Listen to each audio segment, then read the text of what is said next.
Glicério não tinha a menor ideia do que se passava na Terra, com a movimentação dos valores mediúnicos à base da codificação kardeciana. Ao ir melhorando o seu corpo de espírito, também progredia em saberes sobre a obra levada a termo pelos baluartes da restauração. Contudo, somava com entusiasmo seus efeitos, vindo a errar, é claro, pelas suposições otimistas. Então, atalhou certo dia, a Terra vive seus grandes momentos de espiritualidade? Não, por ora. Apenas se movimentam os mais compreensíveis, aqueles que para a encarnação foram em cumprimento de missão e a falange sofredora, que admite por necessidade, prosseguindo, a seguir em muitos casos pelas oportunidades de superiores aprendizados. Nem há que se fazer pensamentos otimistas, pois toda medida de ordem avançada encontra na rotina e nos conchavos humanos a sua natural oposição. O Cristo não foi repelido. No entanto, Glicério, quem vinha na esteira de 30 e tantos séculos de anunciação, que de revelações fizera Isaías no capítulo 53 de seu livro?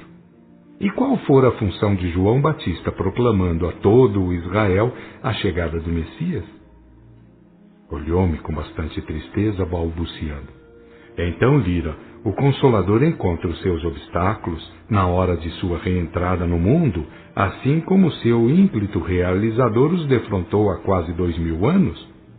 Sim, encontra cerrada a oposição da parte dos credos organizados à base de cleresias e formalismos. Entretanto, saiba, ninguém o deterá, porque aos poucos invadirá toda a carne, conforme as promessas do Velho Testamento. Debalde pretendem truncá-lo, eliminá-lo, porque é chegada a hora cíclico-histórica de sua manifestação universal. Quem poderia barrar a manifestação mediúnica nas criaturas e a comunicação dos espíritos? Sempre o Cristo a se defrontar com inimigos de toda ordem? Realmente, e convém lembrar que os piores inimigos são os amigos infiéis. As cleresias é que fomentam e sustentam os erros mais crassos, porque neles se amparam e proliferam. Como tudo fazem em nome de Deus, do Cristo, da verdade, e vivem com o livro sagrado nas mãos, conseguem perverter e convencer o que é ainda pior, invertem totalmente os termos da verdade. Eu bem sei, gemeu o ex-pregador, eu bem sei.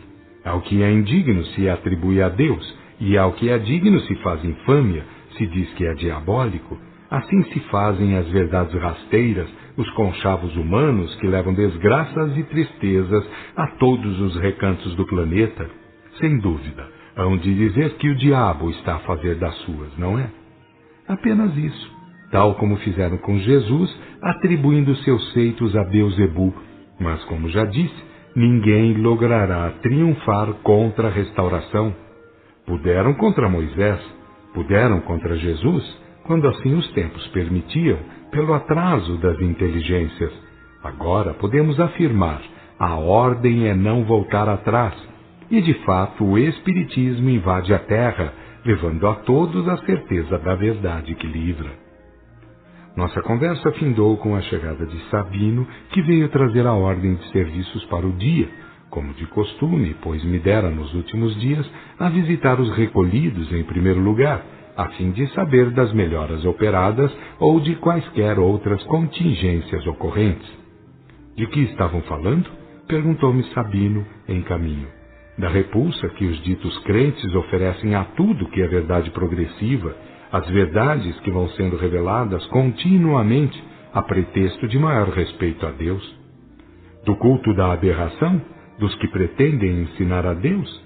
Isso mesmo, dos que se julgam conhecedores além de Deus, e cumpre dizer o que de fato se passa, todos os credos comportam elementos desse jaez, criaturas que julgam bastar-se em conhecimentos de verdades fundamentais. Dando com a casa indicada para o primeiro serviço, demos a conversa por finda, a fim de acautelar-nos contra possível perigo. Não costumamos entrar em lugares desconhecidos ou de primeira visita sem tomar as preliminares indispensáveis em matéria de cautela. casas há, como deveis saber, habitadas por elementos da pior catadura, sempre capazes e prontos aos mais indignos procederes. Façamo-nos invisíveis, recomendei. Haviam feito pedido no ambiente de sessões em benefício de uma senhora enferma, tendo as voltas do mecanismo acional vindo parar em nosso agrupamento de serviços socorristas. Quase sempre os encarnados pedem ignorando os trâmites seguintes, trâmites que se prolongam nestas plagas, movimentando organizações e departamentos, indivíduos e serviços especificados. Outra condição indispensável, e muitas vezes ignorada, e mais vezes ainda descurada, é a do merecimento. Todo e qualquer indivíduo se acha no direito de reclamar assistência, mas pouca gente se compenetra de que deve cultivar o bem, a fim de recebê-lo na disposição desejada ao fazer o seu pedido. Verdadeiramente, desde sempre, as organizações deste lado estão prontas ao serviço de assistência, mas também não é menos verdade que bem poucos fazem por merecê-la. A mentira, o ódio, a inveja, a maledicência, o egoísmo, o orgulho, a brutalidade no trato para com semelhantes, os abusos no exercício das funções biológicas, etc., tudo isso constitui barreira, agrava e até mesmo neutraliza as nossas possibilidades funcionais. Resumindo, é a lei em vigência, cada qual recebe conforme seus méritos. Naquela casa havia muito disso, isto é, pouca atividade moral. Acima de tudo, como infelizmente observamos, as conversações eram sempre em torno de assuntos pouco edificantes, maliciosos, até bem obscenos. As mulheres da casa davam-se a comentários apimentados, sempre atraindo elementos invisíveis de baixo calão, indivíduos capazes de tudo, pelo muito que se atinham aos desejos animalizados, e como tal, encontrando brechas de tal ordem, sugavam fluidos e se satisfaziam, provocando vampirismos extremados, causando abalos nervosos, lesando a economia física de modo acentuado. Angelina, a doente, por quem haviam reclamado assistência, ali estava, muito enfraquecida, mas sempre disposta a conversações menos interessantes. A seu lado, como formigões em torno de um torrão de açúcar, alguns elementos movimentavam-se, cada qual procurando ser mais afim e subtrair a sua vantagem. Vimos chegar uma vizinha, também acompanhada de 2 elementos indesejáveis, e a conversa tomar o rumo costumeiro, maledicência e pornografia. Que espécie de auxílio ela quer? Indagou-me Sabino, abanando a cabeça. Dei-lhe a resposta. É apenas uma dos milhões que a Terra comporta, cujos pensamentos impelem ao plano vibratório inferior, fazendo sintonizar com elementos desse jaez. Como pode observar, aqui estamos, os 2 polos representados, o bem e o mal, e no centro a criatura encarnada. Sempre foi assim, e assim continuará a ser, pois a lei confere o direito de relativa liberdade no arbitramento individual.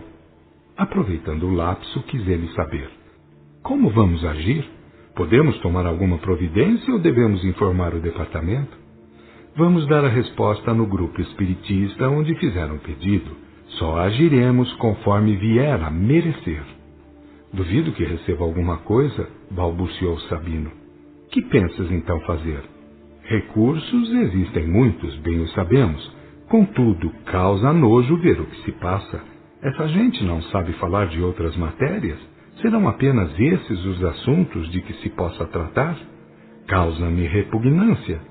Então, abanando outra vez a cabeça, sentenciou: o céu para os celestiais, o inferno aos infernais. Estás errado, Sabino. Devemos dar o devido, devemos ser tolerantes, pois o erro é patrimônio de todos nós, infelizmente. Esbravejando, redarguiu: essa gente pede assistência espiritual num agrupamento espírita e prepara-se dessa forma? Ao menos tomasse um pouco de cuidado. Vimos aqui para dar o possível, temos que ouvir conversa desse teor? Olha como se regalam os iguais, como cada qual faz questão de tirar partido. De fato, Com a evolução da conversa pornográfica, o ambiente punha-se turvo, a coloração áurica avançava para o pior, constituindo forte incentivo àqueles elementos e às suas pretensões lascivas. Daremos o devido, mandaremos o nosso recado. Tomando ares de insatisfação, obtemperou Sabino. Convém dizer tudo, marcar a hora da visita e relatar o que se ouviu, a bonita conversa que se ouviu. Destacou e resmungou pouco depois. Gente adulta, mães de família, e só tendo isso para conversar. Sabino era assim mesmo, todo temperamental, capaz de ironizar, ridicularizar, satirizar. De momento para momento podia esbravejar, punir, fazer das suas. Era novo nos serviços de socorro e pouco afeito a certas contingências. Um espírito altamente devedor, truculento, mandatário do passado, mas desconhecedor de sua longa e terrível história. Só mais tarde é que veio a saber dela, compenetrando-se do quanto se deve ser tolerante para se conseguir alguma coisa, algum resultado bom. Afinal, pelas experiências adquiridas, sabemos que assim agem os mais endividados. Marcam o caráter com mais desenfreada impaciência até o dia em que se descobrem tremendamente faltosos.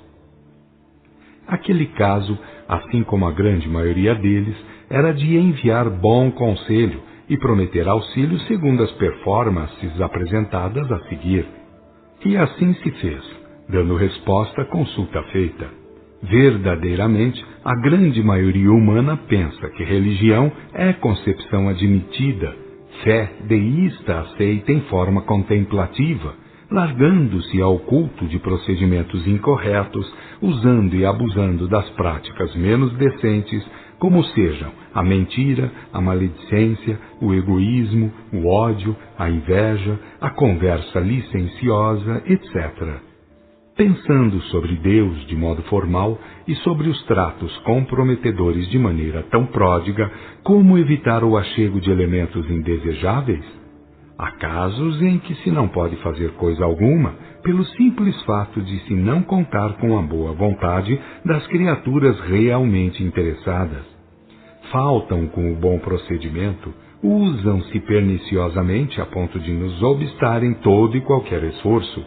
Enquanto isso, é claro, os maus elementos usam e abusam do acesso que se lhe permite, pensando e procedendo com leviandade. Naquela casa, entretanto, tudo se resolveu a contento, porque a informação dada foi direta e simplesmente franca, nada se ocultando. Deviam, pois, tomar novo rumo nas regras de conduta em geral, e a obra levada a termo em poucos dias transformou-se em inamovível alicerce. Fincados na melhor conduta, seus pensares valiam por elos atrativos de grande alcance, facilitando-nos ação pronta, rápida, neutralizando todas as maquinações daqueles malévolos elementos que, a seu turno, foram aprisionados e doutrinados.